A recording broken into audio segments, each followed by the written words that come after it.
basically speaking, whatever you give a woman, that will be reflected back initially.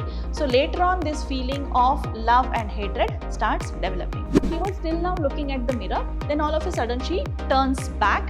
That means she turns towards the outer world. It does not add any elements of love or hate or anything and reflect it.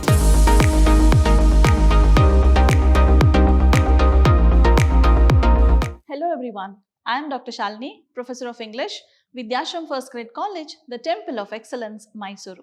Today we are here to understand one of the poems prescribed by University of MYSURU for 2nd Sem B.B.A.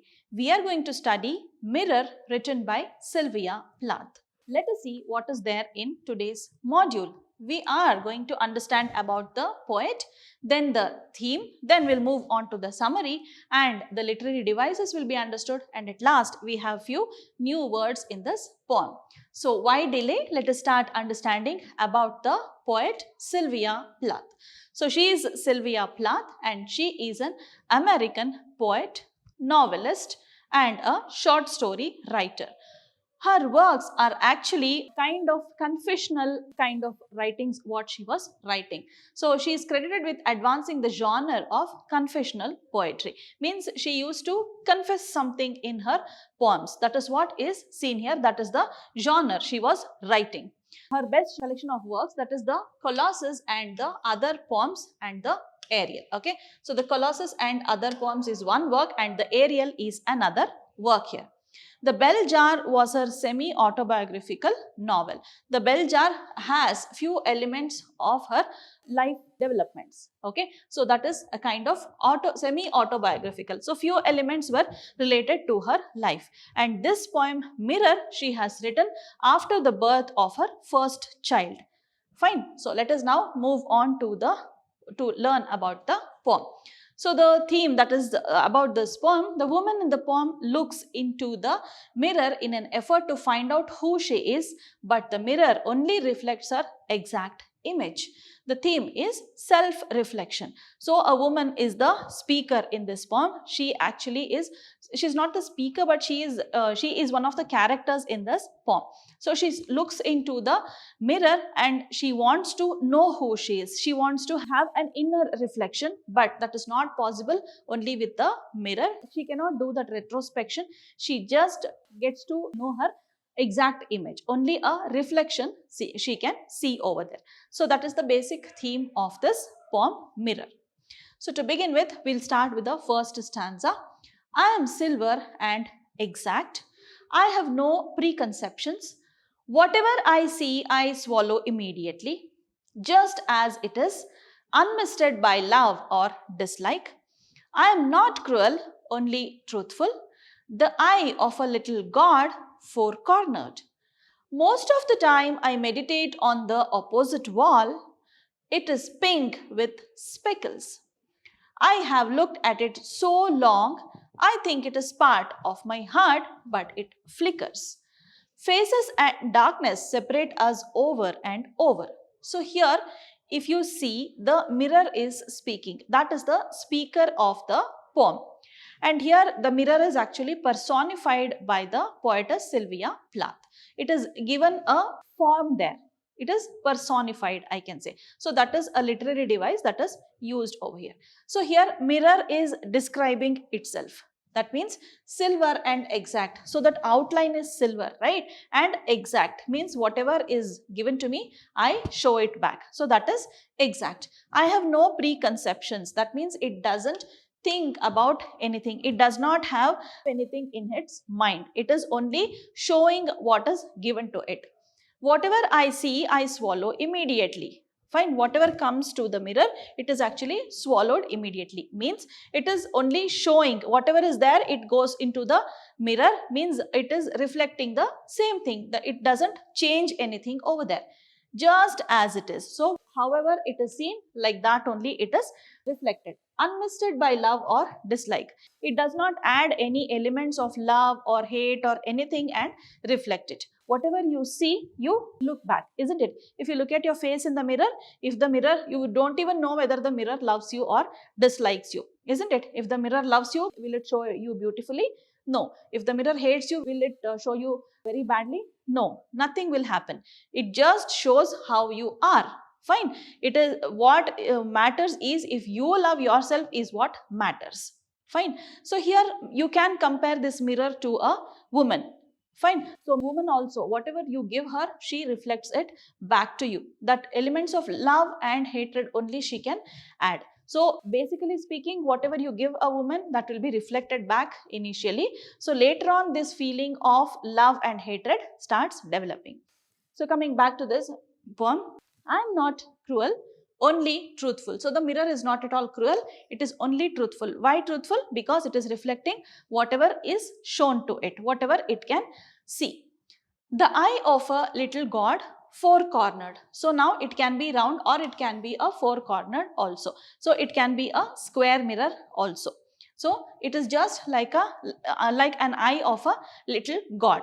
Fine. So if you consider God, then it is somewhere in the corner kind. Okay. It appears like an eye of the God, and it is also four-cornered. Most of the time I meditate on the opposite wall. So wherever the mirror is put, the opposite wall, whatever it is, only that it will be looking at. Means if you look at something for a long time, it is more or less like you are meditating, isn't it? Like that only, the mirror also looks at the opposite wall and it is like it is meditating. Fine. It is pink with speckles. So it is describing the wall that is opposite. So that wall is actually pink color and it has some spots over there. I have looked at it. You can observe here, the sentence ends over here and another sentence is beginning here in the middle, and the sentence is ending here. It is starting in the next line. So there is a combination of sentence ending in the end, sentence ending in the middle, and the sentence is starting newly over here. So this way it's a combination. I'll explain this, what is this called as, in the end when we go to literary devices. So I have looked at it so long, that means it is talking about the wall. The mirror has looked at the wall for so long. I think it is part of my heart. That pink color, whatever wall it is looking at, so that is actually a part of its heart is what the mirror is telling, which is pink in color. But it flickers. So that also flickers. That heart actually flickers is what the mirror is telling. Faces and darkness separate us over and over. That means the wall and the mirror. In between, if at all there is darkness, then the mirror cannot reflect, isn't it? Similarly, if anybody is looking at the mirror, so that time the mirror cannot look at the wall over there. So that time the mirror and the wall are separated only by the faces which come to look into the mirror, or when there is darkness. So only during those time the meditation is stopped, or the view of that mirror and the opposite wall, it is actually cut short. Okay, so this is the summary of the first stanza. We'll move on to the next one. Now I am a lake, a woman bends over me. So it is something like lake also, that is the water in the lake also reflects, isn't it? So like that only, a woman bends over me, searching my reaches for what she really is. Now the woman who is looking into the mirror is actually trying to understand what she really is.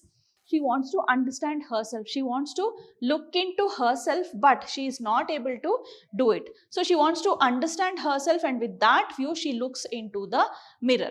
But will she be able to understand that? That is not told over here. Then she turns to those liars, the candles or the moon. So here she turns to those liars. That means that mirror is actually at her back. She was still now looking at the mirror. Then all of a sudden she turns back. That means she turns towards the outer world. That means she is going out of the room there. She turns to those liars, means people who try impressing her by telling lies. The candles or the moon. So there are other things which illuminate her life. So she turns towards that. I see her back and reflect it faithfully. Now what is the work of the mirror? Whatever it sees, that only it will reflect. Now it is seeing her back. Only her back is seen, and that also is being reflected by the mirror very faithfully. Now till now it was reflecting the face of the woman, but now it is reflecting the back.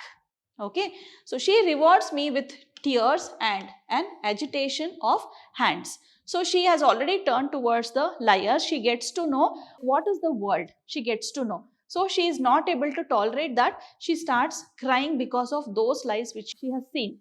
She has come across. So she starts crying, but she didn't want to show that to the mirror.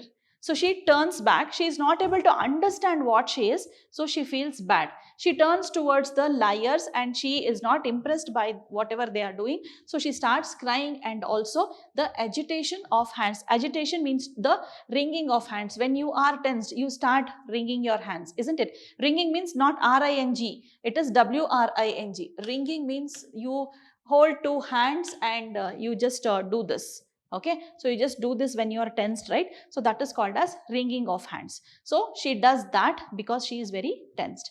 I am important to her. She has to come back to the mirror, though she is not happy that mirror has not shown her what she is. She has to come back to the mirror because she is showing her face to the world. She has to be presentable, so she has to come back to the mirror. I am important to her. She comes and goes, so she comes again and goes. She keeps looking her face in the mirror. Each morning it is her face that replaces the darkness. That means the previous day's darkness is gone, and every morning she is the one who comes there and looks at her face in the mirror. So she is the one who replaces the darkness every morning. In me she has drowned a young girl, means the mirror has seen her from when she was a young girl to when she was an old woman. In me she has drowned a young girl, and in me an old woman. So that means the mirror has seen her various development stages when she was a young girl, and here the mirror has also seen her various stages of life. It is seeing her when she is a old woman also. Rises towards her day after day. That means how she has risen from day after day. Day to day developments also the mirror has seen, like a terrible fish.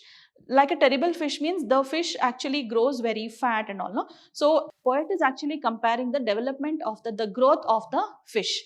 Okay. So similarly here also I have seen the growth of this woman also, like from a young girl to the old woman is what the poet talks over here. So here the poet has personified mirror, and you can compare this mirror initially when it talks to a woman, and later there is a woman as a character in the poem also. Okay, so hope you have understood the summary of this poem, The Mirror. Now we'll move on to understand the literary devices. So here we have alliteration. Alliteration is the repetition of sounds in the beginning of the words. So that can be seen over here. Apart from this, we can see assonance, consonants, then the personification, everything. Fine. So to name a few, I have just put it over here. Then we have repetition also. There are words that are repeated in the single line. So there is a difference between repetition and anaphora. Anaphora, repetition over here in the next consecutive lines, whereas repetition is repetition in a single line. Okay, so in a single line, if the word is repeated twice or thrice, it is called repetition. If it is in the next line, it is anaphora. Then we have enjambment. As I told you, the structure of the poem, the sentence ends in between and another sentence starts from the middle of the sentence, and this structure is called as enjambment. And the poet is actually talking to the mirror that is personified. So personification can also be considered as another literary device that is there over here. Apart from this, we have assonance. Assonance is the repetition of vowel sounds in the sentence, and we have consonance also, repetition of consonant words in the consonant letters in the words of the poem. Okay, so these are the literary devices that can be seen in this poem. And we have few new words in this poem to be understood. The first one is preconception. Preconception means to have something in your mind already. So if you have preconceived some idea about him, or you are prejudiced, okay, so that is nothing but preconception. So prejudice or an idea formed beforehand. Whenever you look at a person, you might have had an image of that person in your mind, right? So that is called as preconception. Then we have unmisted, to make something clear. Mystifying, unmystifying. So like this, mist is something which covers something, which does not make something clear. Unmist is to make something clear. Then we have speckles, that is the pink color wall with speckles, right? So small patch of color. So there are few small patch of color, that means there might be few spots over there, maybe a kind of design also that is not clear in this poem, but speckles actually means some spots or the colors there. Then flicker, unsteady movement, like whenever the voltage is not proper or maybe the bulb is not proper, you have that flickering, the bulb goes on and off, right? So unsteady movement, that is called as flickering. It is to move very quickly. Then we have agitation, that is she is very agitated, she cries and shows agitation of her hands, right? So that is seen here. A state of anxiety, when a person is very anxious, very stressed, very tensed, so that time you see this. And also the nervous excitement, so that person becomes very nervous and he is excited, and so he is nervous, he or she is nervous, and that is called as agitation. So these were the new words that were seen in this poem Mirror. And I'm sure this poem is actually very easy. It is very easy for you to understand also. Go through the new words and just listen to this recorded lecture and then read the poem. It will be easy for you to understand. So have the theme in your mind. Think that the mirror is the speaker in this poem and you will be able to understand it in a better way. It is good you go through the poem and you understand it. So if you understand it better, you can give a wonderful answer in the exam. So keeping all this in mind, let us meet again in another more interesting session with another poem that is left out for you. So let us meet again in our next session with the last poem that has to be done. So take care children, keep learning. Thank you for your time. See you soon. Bye-bye.